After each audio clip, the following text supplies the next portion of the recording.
पे पहुंचने वाला हूँ।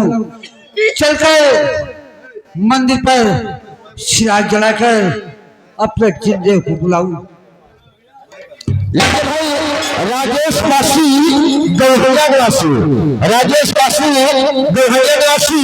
₹101 का दाम बाबा देना पार्टी से हाथ उठाई।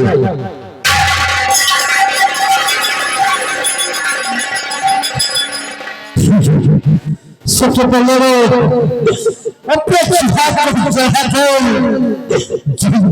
बुलाऊं क्योंकि मेरा कदम गुरु से हो चुका है।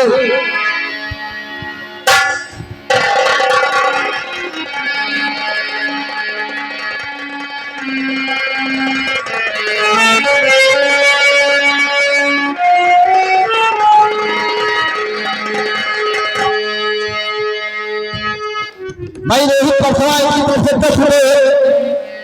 परसमा इनकी तरफ से 10 रुपए, और आगे हमारे दुर्गा भाई स्वर्गीय रामदेव के भैया छोटे भाई हैं, उनकी तरफ से दुर्गा भैया उनकी तरफ से 10 रुपए पार्टी के शहर में बताए। जिंदो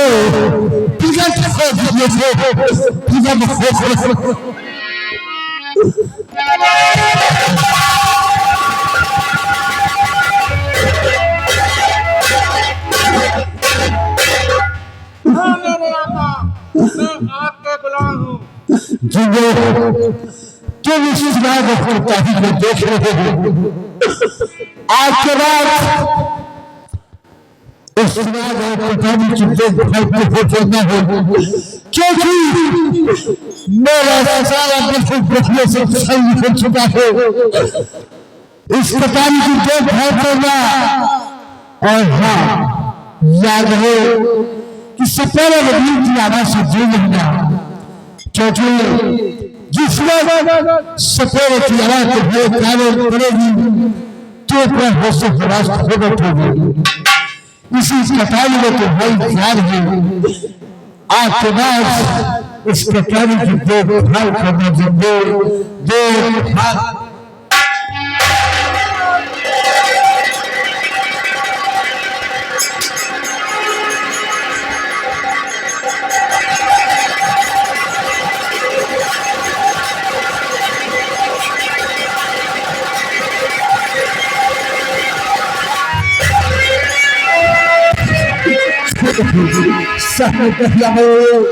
उसी दशा में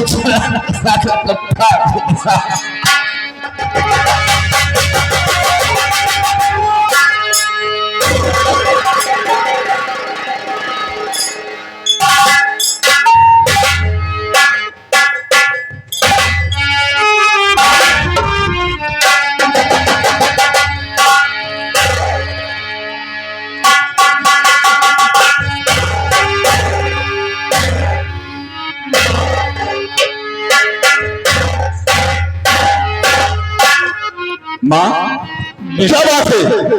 आप बहुत परेशान नजर आ रही हैं।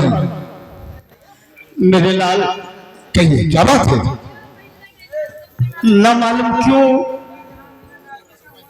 मेरा मन बहुत घबरा रहा है। किस लिए? क्या हुआ? तुम्हारे पिताजी शिकार खेलने गए। क्या पिताजी शिकार को गए हैं? और शाम होने को अभी तक वापस नहीं आए। माँ घबराओ नहीं, पिताजी आते होंगे, उनका इंतजार किया जाए।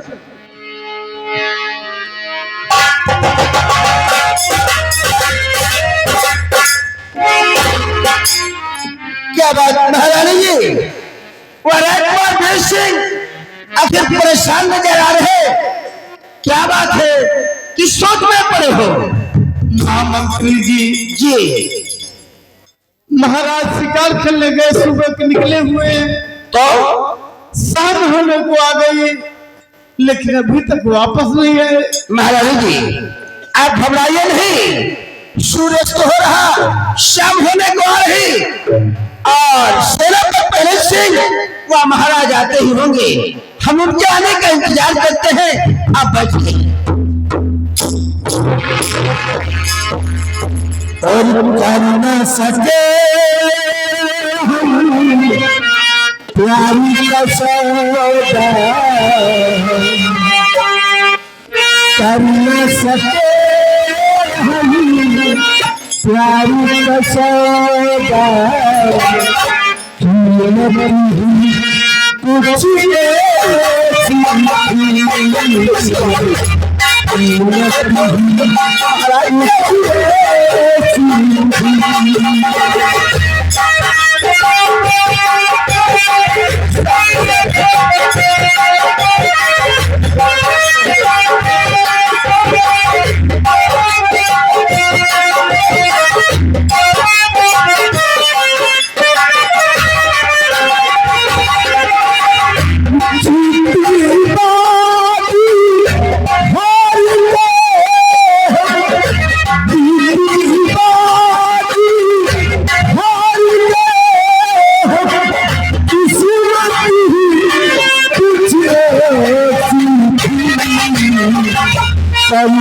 सके हम, प्यारी का सौदा कर सके हम, प्यारी का सौदा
पछता रहा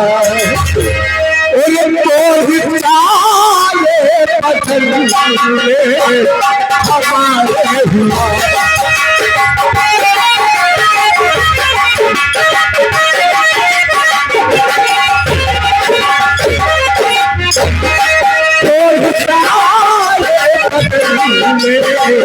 हमारे हुआ आज कहे हुए मुझको आती है हमारे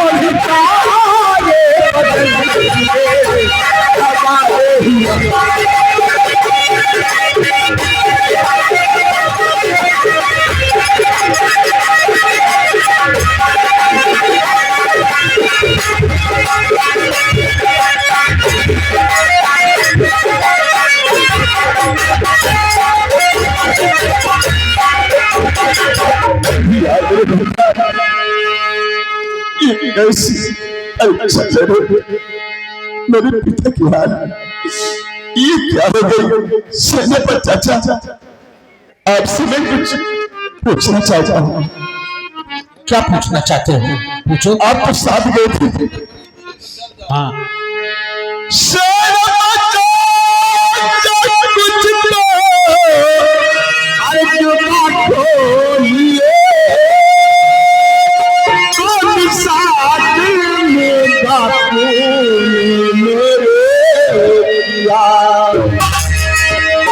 जिससे ये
चाचा ये कैसे हुआ? देखिए इस तरह परेशान होने से कोई काम नहीं चलेगा। जो होना था सो हो गया। मेरी बात को गौर से सुनो, मैं तुमसे कुछ कहना चाहता हूँ। तो धीर से काबुला वाली रात तो सामने बहावो नहीं और जल्दी ही ठीक हो जाए।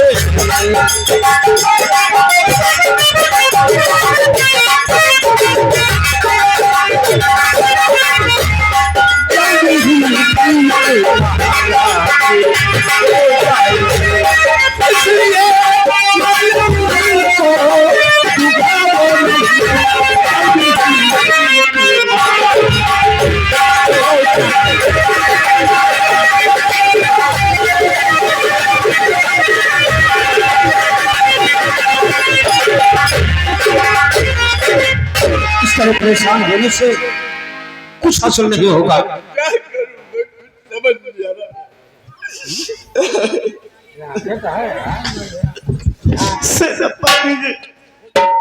जी महारानी जी और महामंत्री जी,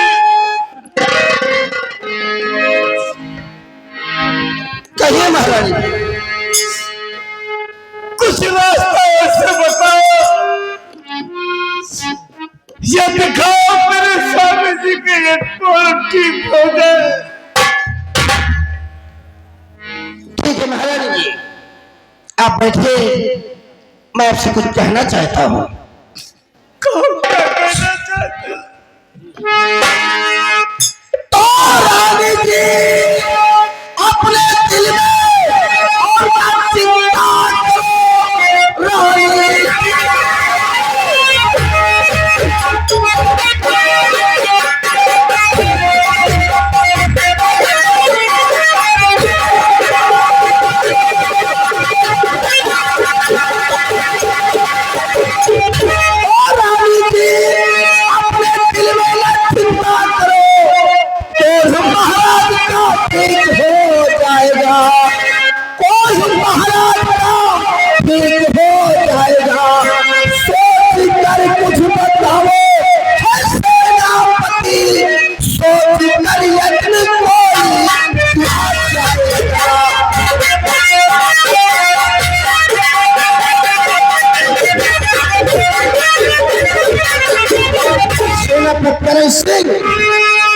कोई तरकीब किया जाएगा। ये बताओ ये सब कैसे हुआ? कुछ समझ में नहीं आ रहा। सुनने में बतला रहा हूँ। कहिए। जब हम और महाराज महल के बाहर निकले तो मैंने महाराज से कहा कि महाराज शिकार के लिए हम तैयार हो गए हैं। जी हाँ। लेकिन आपने ये नहीं बताया कि हमें किस दिशा में शिकार के चलना है। अच्छी बात। महाराज ने कहा कि पूर्व पश्चिम उत्तर तो हम हमेशा शिकार करते चले आए हैं। जी हाँ। लेकिन आज तक हम दक्षिण दिशा में नहीं गए। मैंने कहा महाराज हमारे पूर्वजों का मानना है कि दक्षिण दिशा अशुभ होता है। ये तो सही है, दक्षिण दिशा में नहीं चलना चाहिए। महाराज ने कहा कि केवल वक्त खराब होता है।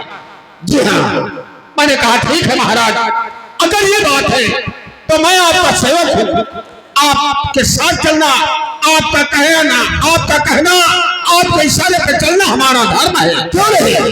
फिर हम और महाराज दक्षिण दिशा में चले गए। अच्छा, शिकार ढूंढते ढूंढते जंगल में काफी परेशान हो गए। तो महाराज ने कहा कि लगता है कि आज हमें खाली हाथ वापस चलना पड़ेगा। मैंने कहा महाराज, अगर हम राज दरबार खाली हाथ गए तो जनता हम पे हंसेगी।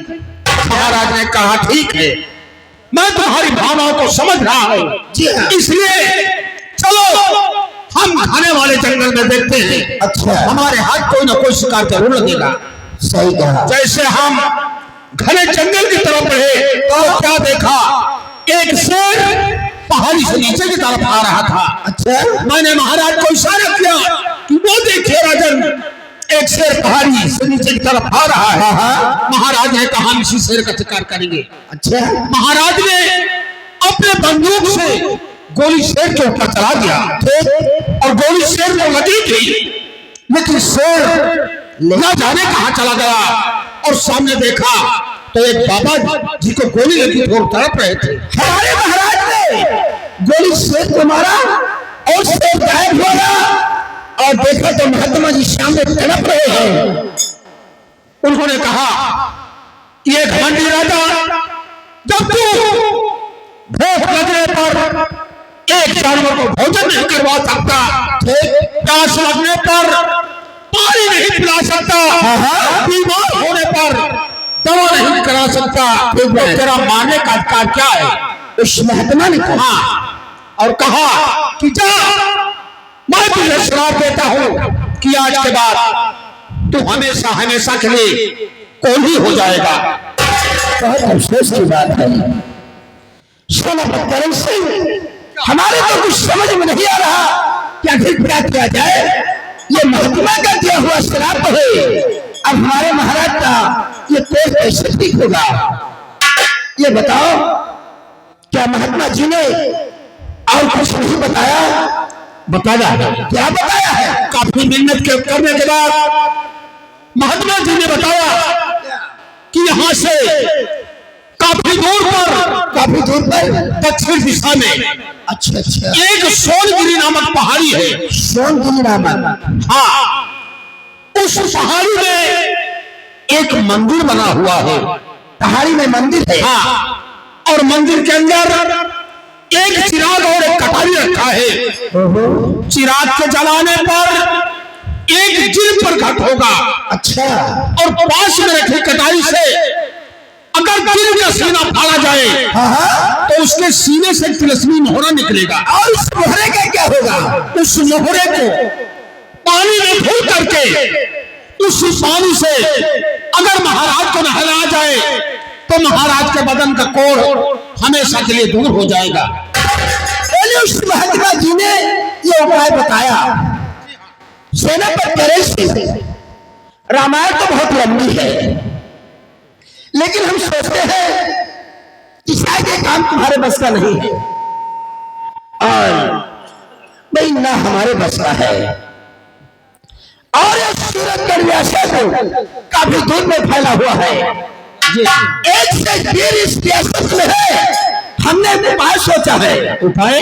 हाँ, वो क्या उपाय है और हम तुम्हें बताना चाहते हैं। हमारी बात ध्यान से सुनो। ध्यान से अरे सुनो हमारी बात और पीड़ा रख दरबार में और जाहिर करी दो।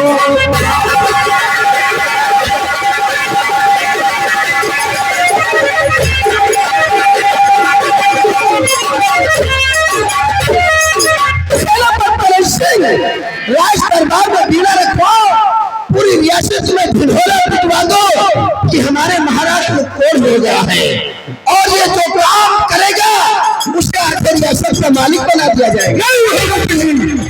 नहीं, ऐसा नहीं होगा। न हमारे राज दरबार में पीड़ा रखा जाएगा और न ही हमारे नगर में ढिढोरा पिटवाया जाएगा।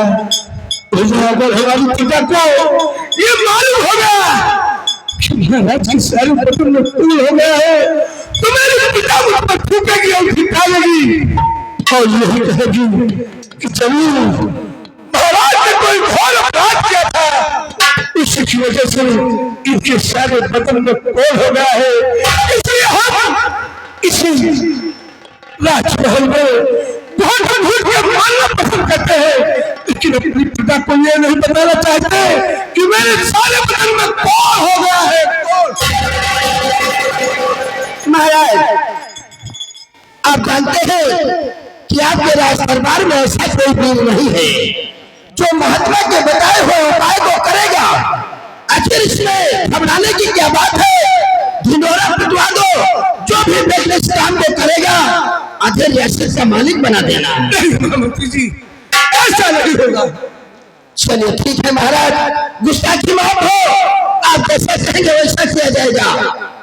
दरबारी महाराज को आराम की जरूरत है, महाराज को शांत कक्ष में पहुंचाओ। जी हाँ, महारानी आप भी आराम कीजिएगा। मुबारक हो तुम सबको हज का महीना, मेरी किस्मत में देखो मदीना, मदीने वालों से मेरा सलाम कहे, मदीने वालों से मेरा सलाम कहे, अल्लाह मदीना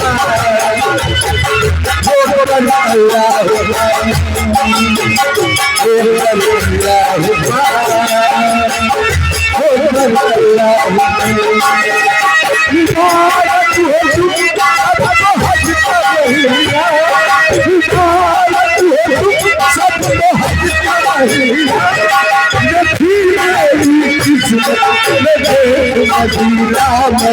वालों से मेरा सलाम कहे, मदीने वालों से मेरा सलाम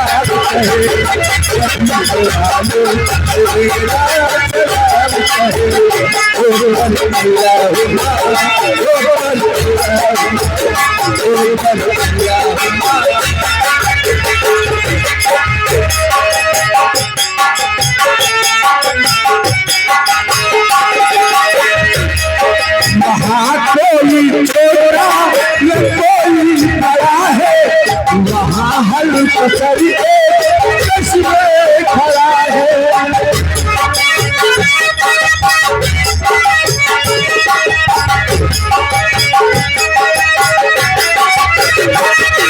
वहाँ कोई छोटा न कोई बड़ा है, वहाँ हल पसर तस्वीर खड़ा है।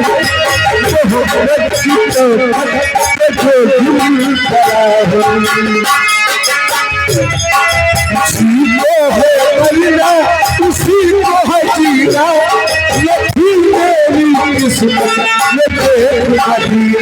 मदीने वालों से मेरा सलाम कहे, मदीने वालों